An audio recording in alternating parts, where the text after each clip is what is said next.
Daktaras Sinanas Židis, Foundation for Defense of Democracies vyresnysis Turkijos ekspertas.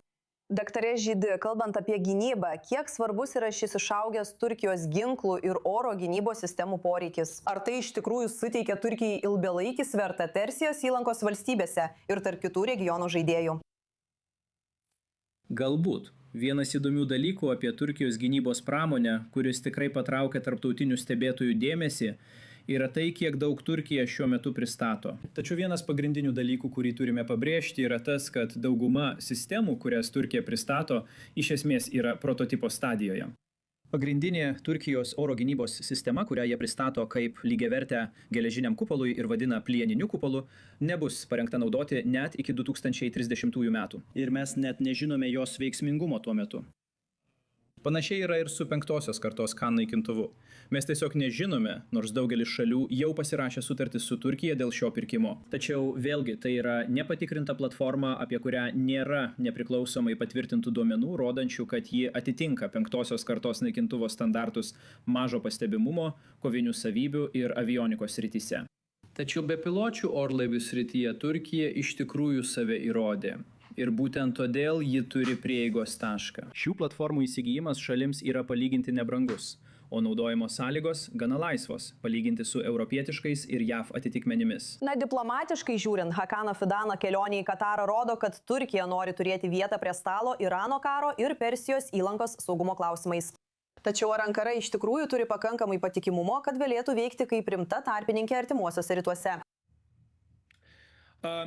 Tai dar neaišku, reikia palaukti. Turiu omenyje, Turkija tikrai sudegino daug tiltų su regiono veikėjais, vien dėl savo pozicijos remiant tokias teroristinės organizacijas kaip Hamas. Iš tiesų, kaip ką tik minėjote, Fidanas praėjusią savaitę Ankaroje priėmė Šūros tarybos vadovą. Ir žinote, jie iš esmės demonstruoja pasauliui, kad jei tokios organizacijos kaip Hamas paliktų Katarą, tada Turkija tikriausiai daugiau nei noriai žengtų žingsnį ir suteiktų jiems nuolatinę pastogę, ką jie iš esmės jau ir daro. Irano karo metu Turkija palaiko ryšius su Teheranu ir Islamo režimu, taip pat su Jungtinėmis valstijomis, tačiau jos veiksmingumas kaip patikimos tarpininkės, galinčios paskatinti Iranus sėsti prie derybų stalo kartu su amerikiečiais, dar nėra įrodytas. Būtent kaip NATO sąjungininkė Turkija yra gerokai labiau suvaržyta, tiesa. Turkija iš tikrųjų nerimauja dėl laivybos kelių ateities, tokių kaip Ormuzo sąsiauris ir strateginio siaurojo ruožo ties Bab al-Mandebu. Tačiau problema ta, kad Turkija iš esmės nenori vykdyti laivybos laisvės užtikrinimo operacijas, nors turi reikšmingų karinių pajėgumų, pavyzdžiui, minų valymui, tiesiog nenori jų dislokuoti. Todėl ji gali tiesiog labiau pasinaudoti, stebėdama situaciją iš šalies ir stebėdama, kaip viskas klostosi.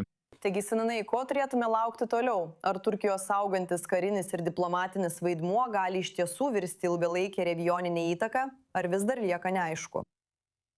Teisingai. Sakau, kad Turkijos karinė plėtra tikrai nėra dalykas, kurį reikėtų nuvertinti. Žinote, šiuo metu atrodo, kad yra daug skepticizmo ir klaustukų dėl Turkijos, pavyzdžiui, naujos tarpžemyninės balistinės raketos, kurią ji pademonstravo, ar bepiločių orlaivių flotilės, kuri dar tik prototipas efektyvumo.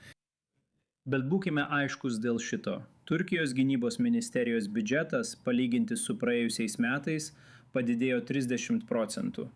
Yra daug vyriausybės paramos privačioms rangovų įmonėms, taip pat gynybos ministerijos šaltiniams, kurie skiria daug lėšų moksliniams tyrimams ir plėtrai, kad būtų kuriami šie pajėgumai.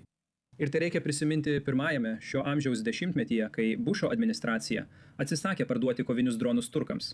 Turkai pasakė, mes pasidaminsime savus. Amerikiečiai tada iš to šaipėsi, bet pažiūrėkite, kur dabar yra ta šalis. Daktarė Sinanai Židi, labai malonu Jūs matyti su mumis. Ačiū, kad pasidalijote savo įžvalgomis i24 News English eteryje šiandien. Ačiū Jums.